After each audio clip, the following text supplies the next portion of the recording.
Bind force कितना लगा, तो मैंने कहा देखो जितना वॉल्यूम सॉलिड का अंदर है, अभी तो पूरा अंदर माना है मैंने, तो पूरा volume into density of liquid, क्योंकि हटाए गए द्रव के भार के बराबर, या वेट ऑफ लिक्विड डिस्प्लेस्ड, तो कितना लिक्विड यहाँ नहीं है, तो डेफिनेटली जितने में सॉलिड है वहाँ लिक्विड नहीं होगा, तो वॉल्यूम सॉलिड का लिक्विड की डेंसिटी इनटू जी। ठीक कोई दिक्कत, ये हो गया बाइंड फोर्स।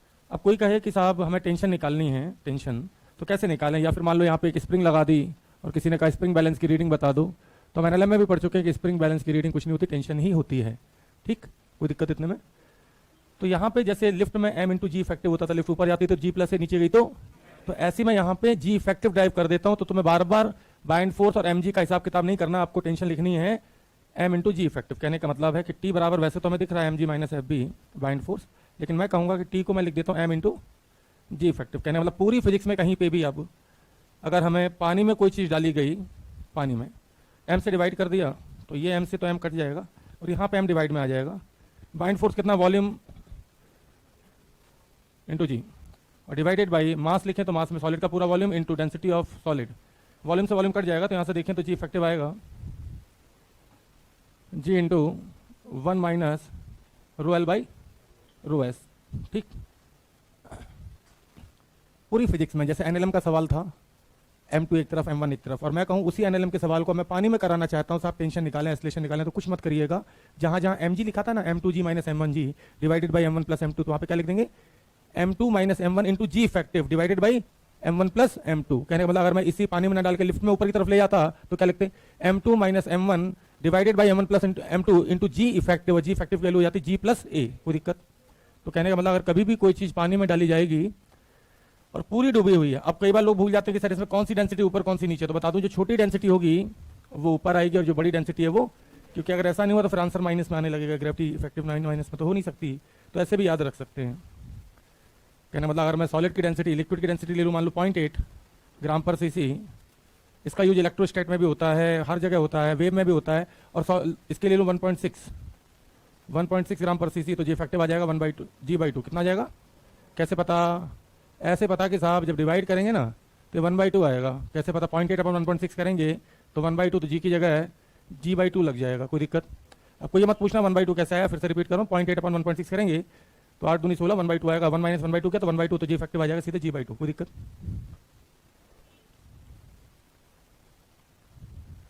अगर इस पूरे सिस्टम को लिफ्ट में रख दें तो क्या फर्क पड़ेगा, और लिफ्ट ऊपर एस्लेट करा दें, इस पूरे सिस्टम को साहब लिफ्ट में रख दिया और लिफ्ट ऊपर एस्लेट करा दी, तो क्या फर्क पड़ेगा अपनी सेहत पे, कुछ नहीं। बाइंड एंड फोर्स जैसा लग रहा था वैसा लगेगा ही सही, बस जहाँ जहाँ जी लिखा है, ज़्यादा नॉलेज भी खतरनाक होती है, कम नॉलेज में काम चलाओ मस्त रहोगे। अगर मान लो ऊपर एस्लेट करा दिया तो अब की बार क्वेश्चन तो नहीं आएगा, जहाँ पे जी इफेक्टिव ये लिखा था ना, अब जी इफेक्टिव हो जाएगा। अब जब मैंने ऊपर के लिए करा दिया तो नीचे के लिए तो तुम खुद ही कर लोगे, तुम्हें भी पता है कि नीचे आता है तो जी माइनस, तो मुझे नहीं लगता कि लिफ्ट में रखने से कोई समस्या होती है। अगर आपने एनएलएम ढंग से पढ़ रखा मेरे से, तो स्यूडो फोर्स पढ़ाने के पहले ही मैं तो चालू हो जाता हूँ, याद करो। पूरी मास सिस्टम में स्यूडो फोर्स नहीं भी पढ़ाया था तो भी मैंने कहा था ऊपर गया तो जी प्लस है, नीचे गया तो, किसी ने कहा साहब आधा ही डूबा था या 1/4 ही डूबा है, पूरा डूबा नहीं है, क्षमा चाहेंगे, जी की जगह जी प्लस है तो तुम खुद ही कर लोगे, होशियार लगते हो, लेकिन इस बार ये इतना डूबा है। किसी ने कहा 1/4, किसी ने कहा 3/4, किसी ने कहा आधा डूबा था साहब, अब क्या किया जाए। तो मेरे पास बोर्ड है, आप जलो तो जलते रहो। तो F यहाँ डिफाइन करो, F is the fraction of solid inside liquid, solid का वह अंश जो कि लिक्विड के अंदर है। F is the fraction of solid inside या सबमर्ज्ड इनसाइड लिक्विड, सॉलिड का वह फ्रैक्शन जो कि डूबा है। कहने का मतलब किसी ने कहा अंदर आधा है, तो आधे का मतलब v की वैल्यू v/2 और f की वैल्यू 1/2। किसी ने कहा अंदर 3/4 है तो f की वैल्यू 3/4 और v इन आ जाएगा 3/4v। किसी ने कहा अंदर जो है 1/4 डूबा है तो f की वैल्यू 1/4 और v इन आ जाएगा 1/4v या v/4, बात तो वही आ गई। तो मैं थोड़ा सा चालाक हूं, थोड़ा सा नहीं बहुत, मैं नहीं चाहता मेहनत करूं और करवाऊं लोगों से गधों की तरह। तो ध्यान दो, अब की बार बाइंड फोर्स में सिर्फ वी इन आएगा क्योंकि वेट ऑफ लिक्विड डिस्प्लेस्ड, तो जितने पार्ट में सॉलिड डूबा है सिर्फ उतना ही लिक्विड का वेट डिस्प्लेस करेगा, तो सिर्फ इतना वॉल्यूम आएगा वी इन के बराबर। और अगर ऐसा हुआ तो यहाँ वी इन आएगा, और ऐसा हुआ तो वी इन बाई वी का जो रेशियो है वो एफ आ जाएगा। पूरा डूबा है तो एफ की वैल्यू 1, और इस तरीके से बिना किसी एफर्ट के, अब आधा डुबो चाहे पूरा डुबो, हम सिर्फ डालेंगे जी की जगह जी इफेक्टिव, और जी इफेक्टिव की अब वैल्यू क्या हो चुकी है, g into 1 minus F into rho L by. अब कोई आधा डूबा है तो 1/2 एफ की वैल्यू, किसी ने कहा 3/4 डूबा है एफ की वैल्यू 3/4, किसी ने कहा 1/4 डूबा एफ की वैल्यू 1/4, और किसी ने कहा पूरा डूबा है तो एफ की वैल्यू 1। नोट करो रे दो, नहीं तो फिर चालू हो जाते तुम, बाइंड फोर्स ऊपर, एम जी नीचे, टेंशन ऊपर, क्योंकि पूरा डूबा है तब तो मास्टर ने बता दिया, तो मैंने यही खेल कर दिया। कहने मतलब फाइनली अगर मैं बोलूँ कि तुम्हें कौन सा फार्मूला याद रखना चाहिए जल्दी जल्दी, तो ये वाला, क्योंकि हो सकता है कि हर केस में पूरा डूबा ना मिले, 1/4 ही कोई डुबाए, आधा ही डुबोए, 3/4 ही डुबोए।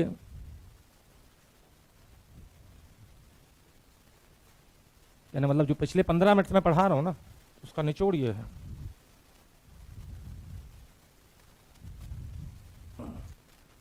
वी इनका मतलब है, क्या मतलब है, fraction of volume of solid submerged inside liquid. कहने मतलब पूरे का कितना अंश सॉलिड का या ठोस का द्रव में डूबा हुआ है।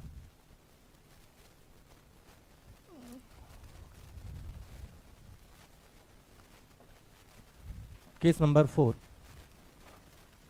बेसिकली अगर हम देखें तो केस नंबर 3 के अंदर ही तीनों, 1 के अंदर ही तीनों केस हैं, इसमें मैंने सॉलिड की डेंसिटी लिक्विड से ज्यादा मानी। अगर रस्सी कट गई तो डेफिनेटली फिर ये पूरा नीचे जाके बैठ जाएगा, पूरा डूब जाएगा, क्योंकि सॉलिड की डेंसिटी ज्यादा होती है लिक्विड से, तो फिर चीजें फ्लोट नहीं करती हैं।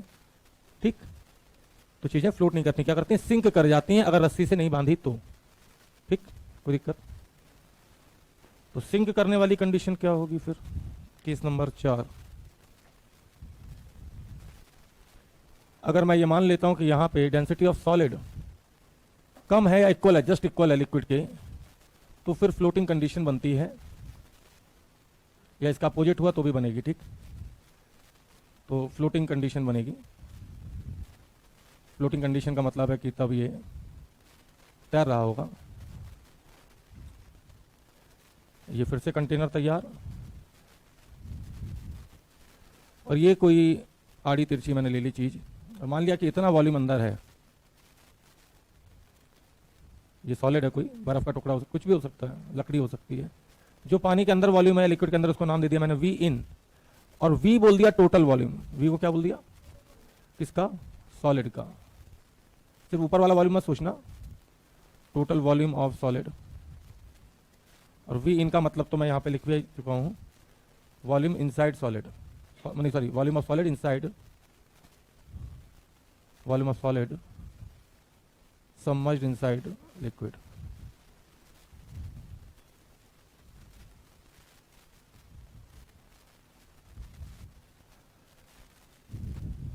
थोड़ा स्टाइलिश बना देते हैं, लिक्विड लिक्विड भर देते हैं ताकि लगे भी पानी है, नहीं तो पता चला कि हवा हवा है, कोई सोच ले। ठीक, मुझे नहीं लगता इतने में कोई दिक्कत होने वाली है। अब डेफिनेटली अगर इक्विलिब्रियम है और ये फ्लोट कर रहा है, मतलब कि रुका हुआ है ना, ऊपर भाग रहा है ना नीचे भाग रहा है, तो इक्विलिब्रियम है, और इक्विलिब्रियम है तो एमजी को बैलेंस करेगा बाइंड फोर्स, और बाइंड फोर्स सिर्फ नीचे वाले हटाए गए द्रव के भार के बराबर लगता है साहब, एफ बी। तो यहां जगह का यूज करो, इसको मानते हो कि ये इसका हिस्सा नहीं था, नीचे आ जाते हैं। ठीक, तो फ्लोटिंग कंडीशन कहती है कि भाई एमजी अगर बाइंड फोर्स को बैलेंस कर ले, mg का मतलब है पूरा वॉल्यूम इंटू डेंसिटी सॉलिड की इंटू जी, और बाइंड फोर्स का मतलब है कि volume inside liquid into density liquid की इंटू जी। जी से जी कट गया, तो किसी ने कहा वी इन अपॉन वी का रेशो, अगर हम पता करें कि भाई कितना पार्ट अंदर रहेगा और कितना, तो आंसर आ जाएगा rho S upon rho L. वैसे रो एस यहाँ छोटा है ना, तो अगर ये वैल्यू 1/2 आ जाती है, जैसे किसी ने कहा लिक्विड की डेंसिटी सॉलिड से डबल है, तो मैं कहूंगा कि आधा डूबा रहेगा आधा बाहर रहेगा। ठीक, किसी ने कहा इसका आंसर 1/4 आ जाता, तो साफ दिख रहा है कि 1/4 आने का मतलब है कि एफ की वैल्यू 1/4। अब तो मैं डेंसिटी, इसका मतलब एफ की वैल्यू 1/4 मतलब कि अंदर कितना है टोटल वॉल्यूम का 1/4, तो कहने मतलब डेंसिटी हमें देगा नहीं कि उसके साथ ही हम डिक्लेयर कर देंगे कि कितना अंदर रहेगा और कितना।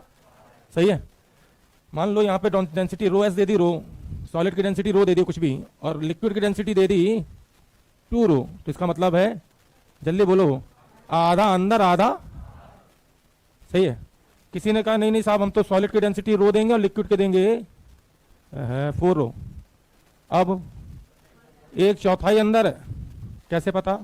अरे तो ये 1/4 रेशो आएगा, और 1/4 रेशो का मतलब वी इन बराबर V/4, और अंदर का मतलब एक चौथाई अंदर और बाकी 3/4।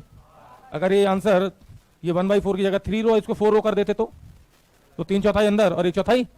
कहने का मतलब इससे फास्ट अब खेलने का कोई तरीका नहीं बचता, सिर्फ डेंसिटी पे निगाह मारी और इकट्ठे से आंसर। सही है, कोई दिक्कत? कोई दिक्कत? तो ये एफ क्या था? ये तो आज भी वही है, fraction of solid submerged inside. किसी ने कहा कि दोनों की डेंसिटी बराबर हो जाए तो भी फ्लोट करेगा, तो भी फ्लोट करेगा, लेकिन पूरा डूब के। कई बार तुमने चीजें ऐसी देखी होंगी कि पूरी डूब पे जाती हैं लेकिन ऊपर ऊपर सतह पे फ्लोट करती रहती हैं। कई बार होता है, इसलिए मैंने यहाँ इक्वलिटी लिया भाई, ध्यान से देखें। यहाँ पे इक्वलिटी, फ्लोटिंग कंडीशन में इक्वलिटी आएगी। किसी ने कहा कि दोनों की डेंसिटी इक्वल, रो एस और रो एल इक्वल, तो मैंने कहा इसमें क्या है, वी इन जो है वो पूरा वी के बराबर। कहने का मतलब कि उस केस में फ्लोटिंग तो होगी लेकिन कंप्लीटली जो सॉलिड है वो लिक्विड के अंदर सबमर्ज्ड रहेगा। बोले उल्टा हो जाए तो डेंसिटी ऑफ लिक्विड ज़्यादा हो जाए, सॉरी सॉलिड ज़्यादा हो जाए लिक्विड से, तो फिर उस केस में सॉलिड की डेंसिटी ज़्यादा होने का मतलब फिर बॉडी शिंक कर जाएगी, फ्लोट नहीं करेगी, क्योंकि mg ज़्यादा हो जाएगा उस केस में और बाइंड फोर्स कम हो जाएगा, क्योंकि mg डेंसिटी के कारण ज़्यादा हो जाएगा और पूरा डूबने के बाद भी बाइंड फोर्स उतना नहीं लग पाएगा। सही है, तो फिर बॉडी इस केस में सिंक करेगी। हालांकि इन सारे केसेस में क्या करेगी बॉडी? फ्लोट करेगी। तो सबसे ज़्यादा ये पूछते हैं कि कितने % बॉडी अंदर है पानी के, कितने बाहर है, तो इसको निकालने के लिए तो 0.5 सेकंड चाहिए अपने को। तो डेंसिटी बोल बस, डिवाइड तो मैं कर ही लूंगा, रो 3 रो, इसका मतलब 1/3 अंदर 2/3 बाहर। सही है, डेंसिटी एक की दे दी मान लो, अच्छा हमेशा याद रखना छोटी वाली डेंसिटी ऊपर रखना, बड़ी वाली को नीचे रखना है। सही है, तो मान लो सॉलिड की दे दी 2 रो और लिक्विड की दे दी 3 रो, अब 2/3 अंदर 1/3, कितने सेकंड लगेंगे? तो फिर से बता दूं कि आप कोई पूछे कि काम की चीज़ कौन सी, तो अभी जो भी मैंने पिछले देर में पढ़ाया है उसमें एक तो ये काम की चीज़ है और एक ये, मतलब कि रिवीजन करते समय अगर तुम इसको पढ़ के चले गए और इसको देख गए तो कहीं कोई कष्ट ही नहीं है। आगे बढ़ें, ठीक है। याद रहे लिक्विड की डेंसिटी ज़्यादा तो सोचो बाइंड फोर्स ज़्यादा लगेगा, क्योंकि हटाएगा ये द्रव के भार के बराबर। ठीक, हो जाना चाहिए इतनी देर में। ठीक, ऐसा करते हैं, एक सवाल उल्टा फ्रेम करते हैं, उल्टे से पहले सीधे ही कर लो। डबल डेंसिटी में डुबो दें तो कोई बात नहीं। अगर आप केस नंबर 4 में डबल डेंसिटी का फ्लूइड यूज करते हो साहब, मुझे कोई दिक्कत नहीं, डबल हो ट्रिपल हो कोई दिक्कत नहीं, पहले कंसेप्ट समझ लीजिएगा। उसने कहा यहां से यहां तक मान लो रो 1 भरा है, यहां से यहां तक रो 2 भरा है, लेंथ वेंथ दे देगा वो। ठीक, ये रो 1 ये रो 2, और मान लो ये सॉलिड यहाँ इक्विलिब्रियम में है ऐसे, और जो इसके अंदर वॉल्यूम है वो V1 और नीचे वाले के अंदर जो वॉल्यूम है सॉलिड का वो 3 लिक्विड भी हो सकते हैं, पहले बता दूं। ठीक, 3 लिक्विड भी हो सकते हैं। तो यहाँ पे भाई जो बाइंड फोर्स लगेगा बेसिकली 2 बाइंड फोर्स लगेंगे, एक लिक्विड 1 के कारण और एक लिक्विड, तो मैं नेट लिख देता हूँ, है ना, और mg तो ही से यहाँ पे सॉलिड की डेंसिटी मान लेते हैं रो एस। तो इक्विलिब्रियम की कंडीशन में डेफिनेटली मैं कहूँगा कि mg को बैलेंस किया होगा bind force 1 plus bind force 2 के बाद भी डैश डैश लगा दिया मैंने। बताओ क्यों? क्योंकि रो 1 रो 2 रो 3 होता और ये कोई बड़ा सा सिलेंडर होता तो फिर 3-3 4-4 लिक्विड भी यूज कर सकते हो आप। ठीक, कोई दिक्कत? तो यहाँ से देखें तो mg में टोटल वॉल्यूम तो v1 प्लस v2 है, तो v1 plus v2 density solid की, टोटल वॉल्यूम इंटू सॉलिड की डेंसिटी इंटू जी mg हो गया। पहला बाइंड फोर्स लगेगा v1 हो जाएगा रो 1 v1g प्लस रो 2 v2g, फिर डैश डैश डैश डैश करके। तो यहाँ से देखें तो रो एस सॉलिड की डेंसिटी को पूछे तो रो 1 v1 plus row 2 v2 plus dash dash divided by v1 plus v2, और आगे मान लो 3 लिक्विड में होता तो भी डैश डैश जैसा था। यार मुझे फिर एवरेज की याद आ गई, क्या बताऊँ, सेंटर मास की याद आ गई आपको ना, यार मत आए। m1 x1 plus m2 x2 plus m3 x divided by m1 plus m2 plus m3, और ये कुछ नहीं है, स्टैटिक मीन या एवरेज का फार्मूला होता है 9th-10th क्लास में। फिजिक्स में 90% सवाल के आसपास सिर्फ एवरेज लेने से ही सॉल्व हो जाते हैं। अब किसी ने कहा साहब ऊपर का मान लो ऊपर आधा डूबा होता नीचे भी आधा डूबा होता, तो मैंने कहा कर लिया आधा आधा, कहता v1 प्लस v2 बराबर v/2, आधा आधा डूबा है तो मैंने कर लिया, और आसान आ जाएगा, v1 v/2 ये भी v/2, तो ये तो मुझे कई चीज़ों की याद दिला रही है। फ्लूइड यहीं से शुरू किया था, मिक्सिंग ऑफ द फ्लूइड, फिर मुझे ये v एवरेज की भी याद दिला रही है, v1 प्लस v2/2। सही है, अगर आप थोड़े पढ़े लिखे हैं और बड़े हो गए हैं तो आपको बता दूं, कॉमन पोटेंशियल कैपेसिटर, दो कैपेसिटर अलग अलग पोटेंशियल पे जोड़ो तो भी कॉमन पोटेंशियल का भी फार्मूला आता है, V बराबर C1 V1 plus C2 V2 divided by C1 plus, अबे आधे तो एवरेज पे पड़े हुए हैं। 3 लिक्विड होंगे, मैं नहीं कराऊंगा क्योंकि डॉट डॉट डॉट लगा दिया मैंने। ठीक, डॉट डॉट डॉट का मतलब ही है, क्या मतलब है कि 3 हो 4 हो, भाई मैं 3 करा दूंगा तुम 4 के लिए रोगे, मैं 4 करा दूंगा तुम 5 के लिए रोगे।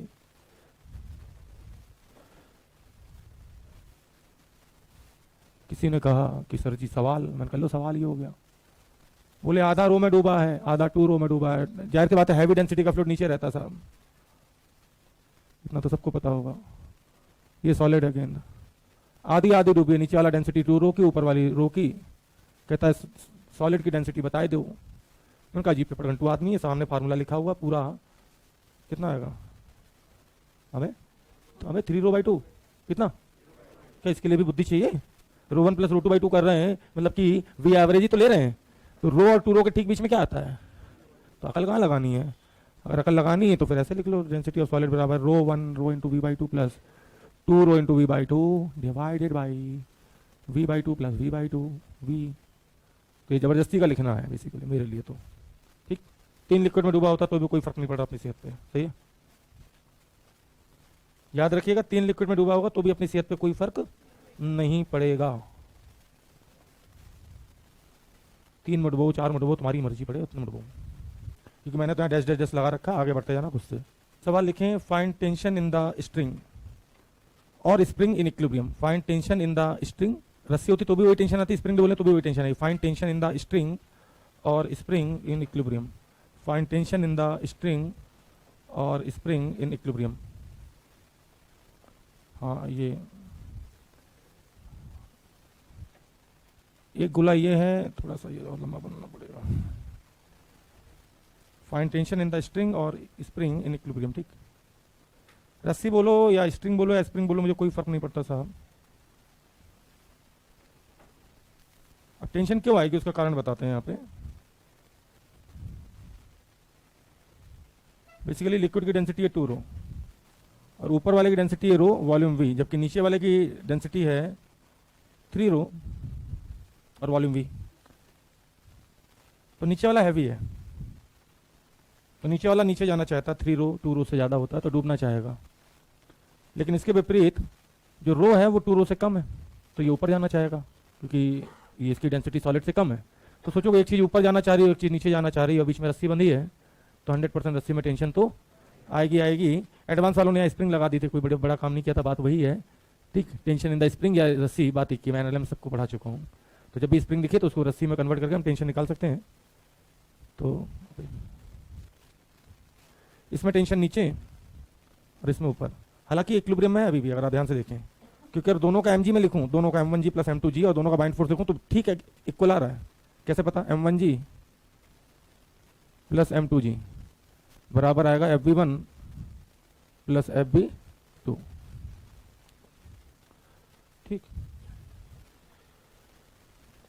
कैसे इक्वल आएगा चेक कर लेते हैं। पहले का मास लिखोगे तो density rho volume v into g, जबकि दूसरे का मास लिखोगे तो डेंसिटी आ जाएगी 3 रो वॉल्यूम v इंटू जी। और बाइंड फोर्स लिखोगे तो भैया दोनों पे ऊपर लगेगा weight of the liquid displace. तो लिक्विड की डेंसिटी आती है तो इस पे भी 2 रो ऊपर, इस पे भी 2 रो ऊपर। तो अगर मैं ध्यान से देखूं तो 2 रो vg और इस पे भी 2 रो vg। तो अगर हम देखें तो इक्विलिब्रियम तो है, ये बात तो पक्की है ना। तो अब टेंशन निकालने के लिए आपको चाहे तो इसकी एबिलिटी बना लीजिए, चाहे इसकी बना लीजिए, किसी एक की एबिलिटी बना लीजिए। मान लीजिए ऊपर वाले की बना लेते तो ऊपर पे बाइंड फोर्स लगेगा 2 रो vg, टेंशन टी नीचे, और इसका mg लगेगा रो vg। तो यहां से देखें तो रो vg प्लस टी बराबर 2 रो vg, तो टेंशन आ जाएगी रो vg के बराबर। ठीक, तो फ्लोट करेगा। लेकिन क्या करें, अगर इसको मैं दबा के ऐसे छोड़ दूंगा जैसे, तो क्या होगा? फिर ऊपर आएगा क्योंकि बाइंड फोर्स ज्यादा लगेगा और mg कम लगेगा। तुमने मान लो पूरा दबा के भी अंदर छोड़ दिया तो वॉल्यूम तो अंदर दोनों का सेम हो गया, और डेंसिटी लिक्विड की ज्यादा है। तो इस हिसाब से देखें तो डेंसिटी और वॉल्यूम सेम है, और डेंसिटी लिक्विड की ज्यादा होगी तो डेफिनेटली mg से ज्यादा बाइंड फोर्स लग जाएगा, और उस केस में फिर चीजें ऊपर की तरफ भागेंगी। कोई दिक्कत तो नहीं। तो कई बार लोग क्या करते हैं कि इसका एस्लेशन भी पूछ लेते हैं ऐसे करके, कि मान लो किसी को हमने, कोई मग है पानी का, देखा होगा तुमने, और उसको नहाते समय अपन ने जबरदस्ती मग्गे को, वैसे तो ऊपर फ्लोट कर रहा था, उस मग को जबरदस्ती डुबो के छोड़ दिया, ठीक, तो ऊपर भागता है, सबको पता है। तो कई बार पूछ लेते हैं कि उसका एस्लेशन कितना होगा साहब। अब एस्लेशन आ जाएगा तो ये तो बता ही दो कितनी देर में सरफेस पे पहुंच जाएगा, ठीक, क्योंकि लेंथ दे दी कि कितना अंदर डूबा हुआ है, तो फिर ये बता पाना कोई बड़ी बात नहीं है कि कितनी देर तक सरफेस पे पहुंच जाएगा। तो बहुत आसान है, देखो इस पे ये बात पक्की, बाइंड फोर्स ऊपर लगेगा, हाँ है ना। एम जी, तो यार जो एस्लेशन आएगा ना, रिलेटिव एस्लेशन इसके रेस्पेक्ट में आ जाएगा f b minus m g divided by m, हाँ है ना। तो बाइंड फोर्स कितना, रो एल वी जी, अभी तो पूरे डूबा है, minus rho S V ji divided by mass कितना, रो एस इंटू वी, चेप दो। तो यहाँ पे अब एस्लेशन आ जाएगा रो L by rho S minus one, ज़्यादा अंतर नहीं है। कल तक क्या आ रहा था, one minus rho L by rho S, तो इस बार एस्लेशन आएगा rho L by rho S minus one into g. कोई दिक्कत, कोई दिक्कत। उत्प्लावन बल, वो आधा ता पाएगा।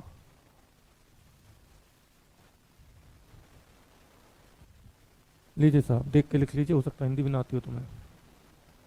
That is called buoyant force, उत्प्लावन बल।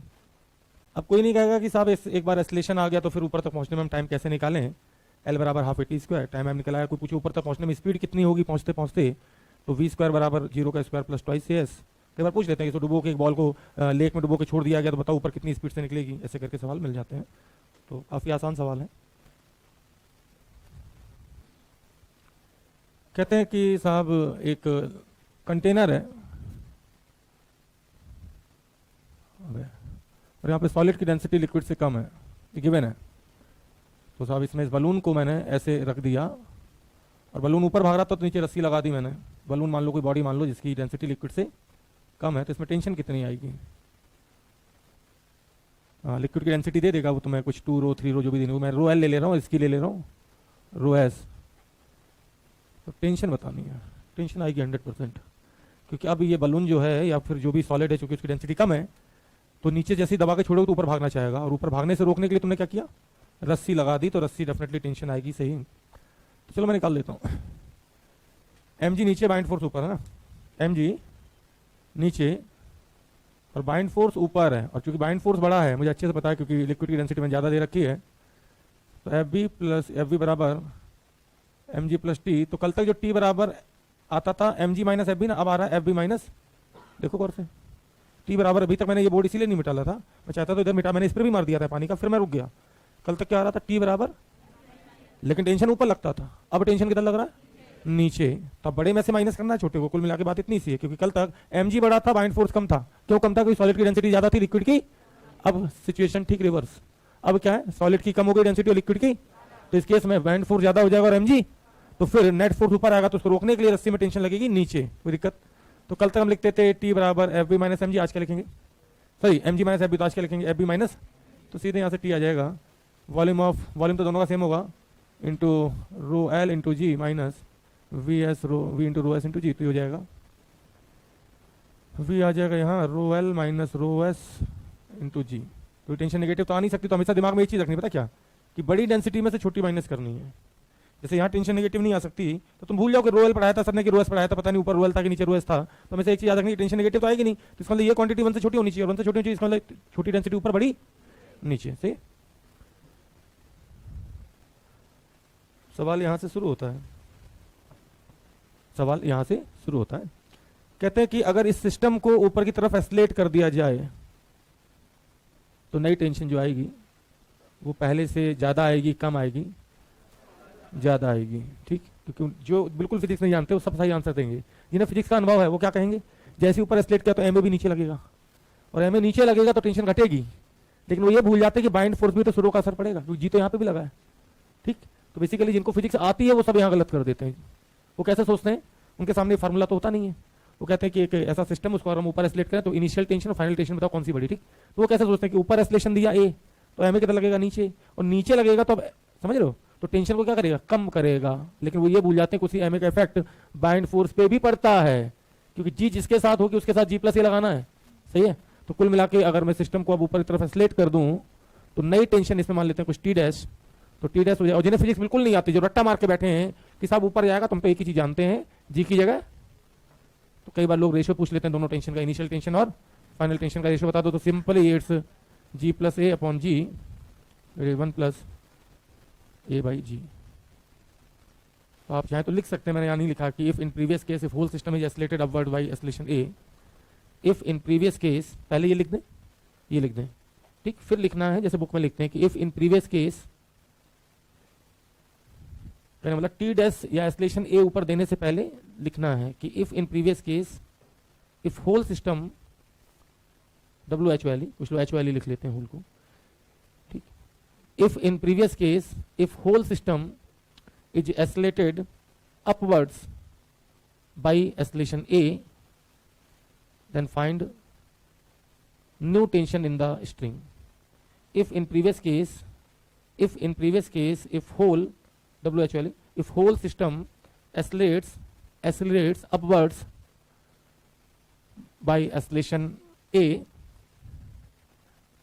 स्मॉल a लिखना है, और हो सके तो इन्वर्टेड कॉमास में भी लिख दीजिए, नहीं तो A फॉर एप्पल समझेंगे, ठीक। Then find new tension in the string and also find the ratio of t dash upon t. अच्छा, ये कि स्प्रिंग बैलेंस है और यहां पे एक मास लटक रहा है 5 kg, ठीक, और प्लस एक यहाँ पे ऐसी बैलेंस है जिस जो नॉर्मली चीनी नहीं जहाँ पर लेने जाते हैं, जो उसकी दुकान पर रहती है, ऐसी गोल वाला कांटा रहता है, हालांकि डिजिटल आती है अब तो, और इसमें पानी रखा है, मान लीजिए 10 kg का कोई लिक्विड रखा है। सवाल यह है, तो डेफिनेटली इनकी रीडिंग क्या होगी, अभी इसकी 50 न्यूटन होगी, 5 kg का 50 न्यूटन, और इसकी रीडिंग होगी 100 न्यूटन, ठीक। अब सवाल यह है कि इसको इसके अंदर अगर डिप कर दें, डुबो दें, अब फोटो कुछ ऐसा बनेगा।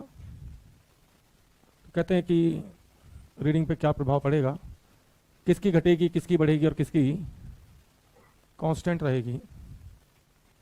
तो ये 5 kg वाले को भैया मैंने पानी में डुबो दिया, पानी बाहर नहीं निकला, ऐसा मत सोचना पानी बाहर निकल गया होगा।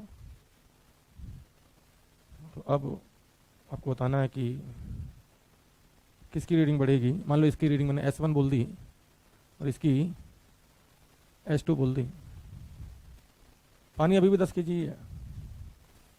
आपको सिर्फ कमेंट करना है कि किसकी रीडिंग बढ़ेगी, किसकी घटेगी।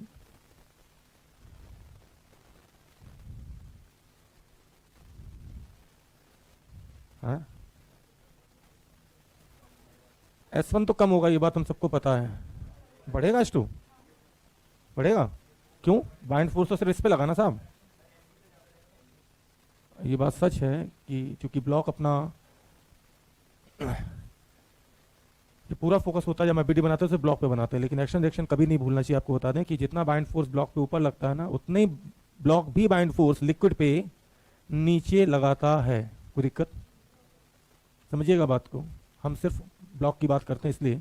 तो कुछ लोगों को ऐसा जरूर लगता है कि इसकी रीडिंग घट गई होगी, ये बात सच है। इसकी रीडिंग 50 माइनस बाइंड फोर्स होगी, जो भी बाइंड फोर्स आ जाए, और इसकी रीडिंग अब 100% 100 प्लस बाइंड फोर्स होगी, क्योंकि जितना बाइंड फोर्स इस पर ऊपर लगेगा एक्शन रिएक्शन से, उतने बाइंड फोर्स लिक्विड पे भी यूनिफॉर्मली, ये भी बता दें कैसे, यूनिफॉर्मली मतलब पूरे पे, ऐसा नहीं कि एक पॉइंट पे लग जाए तो टॉर्क आ जाएगा और पलट जाए, यूनिफॉर्मली नीचे की तरफ लगता है। तो ऊपर वाले की रीडिंग घटेगी, नीचे वाले की बढ़ेगी। और कोई कह रहा है ऊपर वाले घटेगी नीचे वाले की कांस्टेंट रही, तो मैं कहूँगा बाकी लिक्विड फिर गया कहाँ, क्योंकि ऊपर वाले की रीडिंग घट गई और नीचे वाले की कांस्टेंट रही।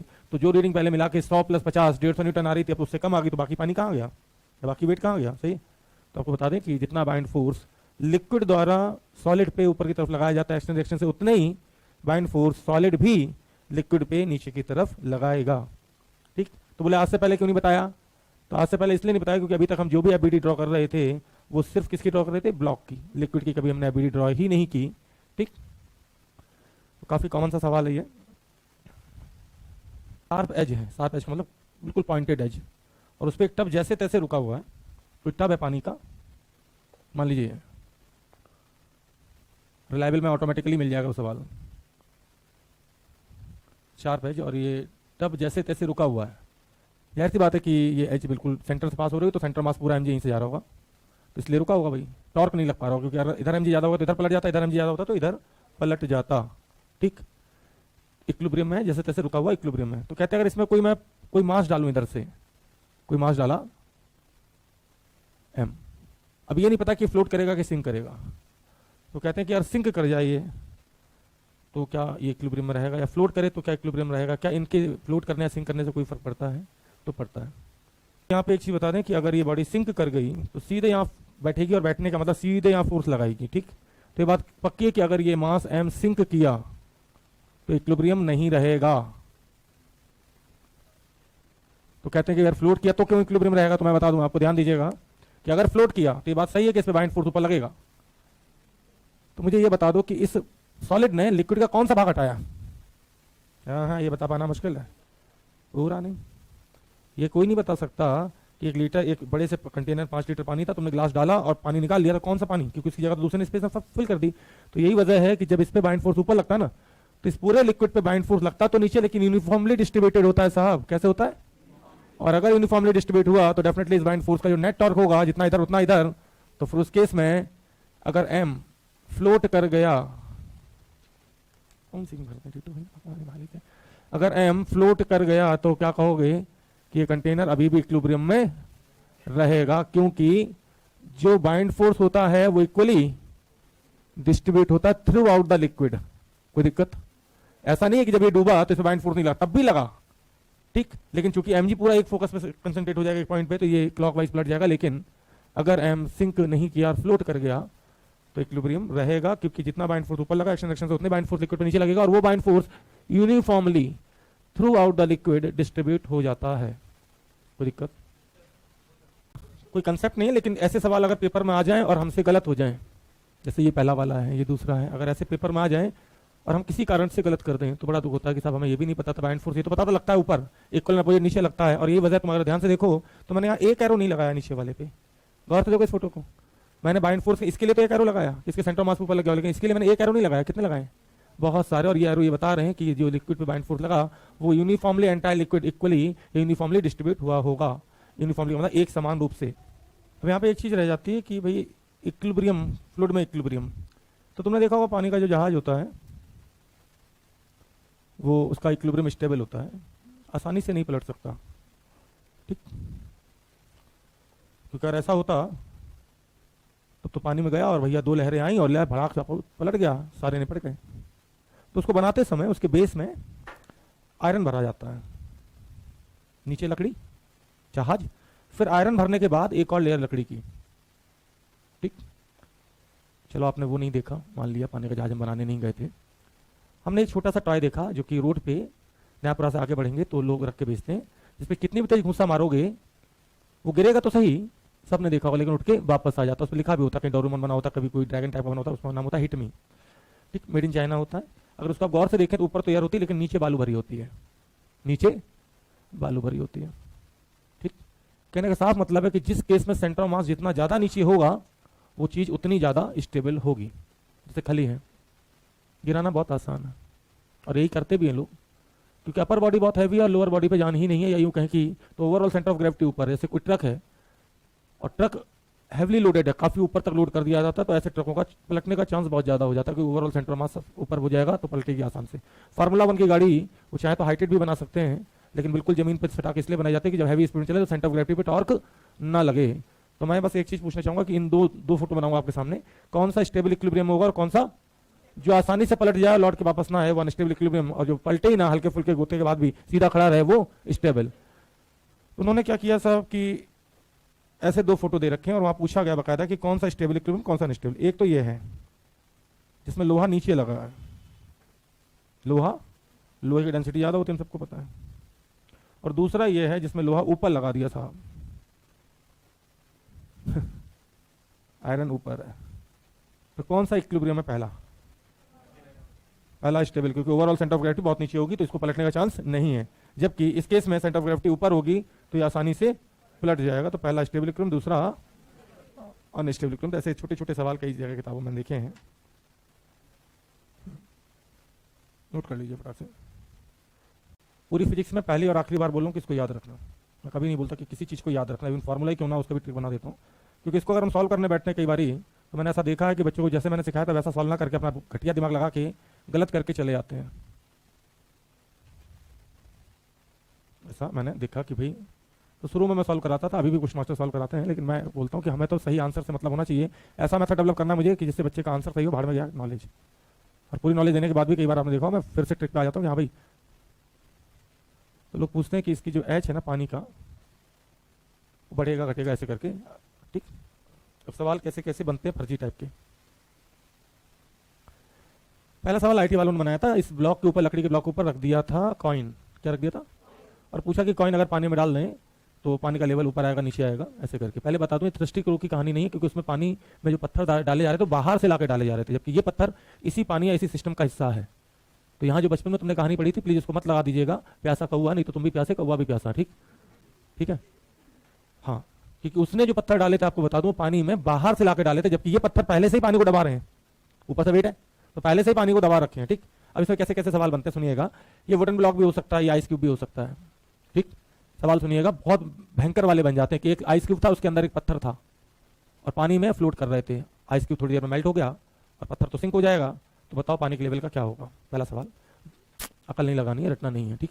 दूसरा सवाल, एक आइस क्यूब था, उसके अंदर एक कॉर्क था, कॉर्क का पार्टिकल भी हो सकता है, कॉर्क पानी में फ्लोट कर जाता है, ठीक। आइस क्यूब मेल्ट कर गया और कॉर्क जो है थोड़ी देर बाद जाहिर सी बात आइस क्यूब तो मेल्ट करेगा, पानी में पड़ा है, कोई बर्फ डाल दो, ठीक। और कॉर्क साहब वो फ्लोट कर गया, तो बताओ पानी के लेवल का क्या होगा, ठीक। तीसरा सवाल, एक वुडन ब्लॉक है, उसके ऊपर कॉइन था, ठीक, उसको पानी में डाल दिया, पानी के लेवल का क्या होगा। चौथा सवाल, वुडन ब्लॉक था, उसके ऊपर आइस थी साहब, ये जो ब्लैक ब्लैक है आइस है, इस आइस को पानी में डाल दिया, क्या होगा साहब। एक वुडन ब्लॉक था, पानी में फ्लोट कर रहा था, वुडन ब्लॉक के ऊपर भी पानी रखा था साहब, हम नाव में बैठे पानी की 2 बाल्टी लेके, ठीक, इसको नाव मान सकते हैं। वो पानी हमने इसमें डाल दिया, तो अब लेवल का क्या होगा, ठीक।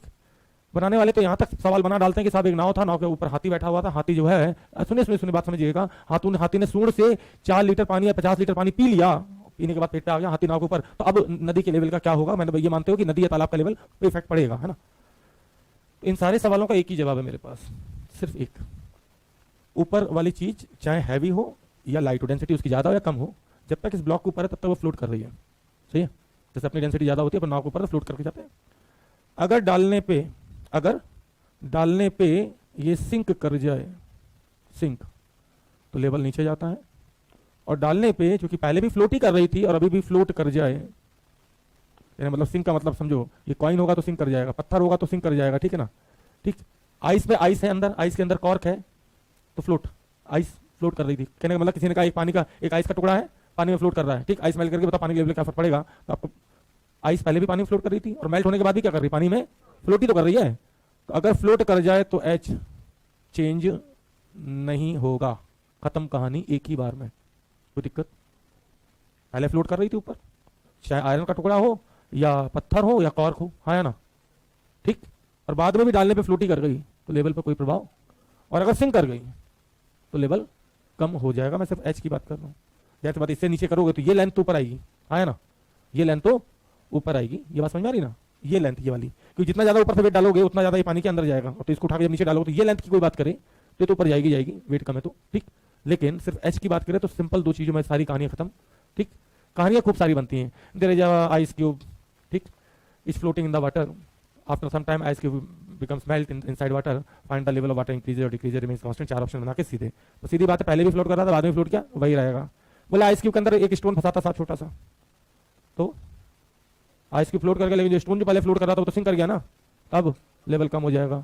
हाथी ने पानी पी लिया, अबे तो पहले पानी तालाब में तैर फ्लोट कर रहा था, हाथी के पेट में फ्लोट कर रहा है, लेवल सेम रहेगा, कहानी कोई भी बना दे, ठीक। मैं नाव में बैठा साहब 4-5 बाल्टी पानी लेके या 100 लीटर पानी लेके, और मैंने वो पानी वापस पलट दिया तालाब में, बोलो कोई लेवल फर्क पड़ेगा नहीं, क्यों, पानी पहले फ्लोट कर रहा था बाद में भी फ्लोट ही कर रहा है, फर्क नहीं पड़ेगा।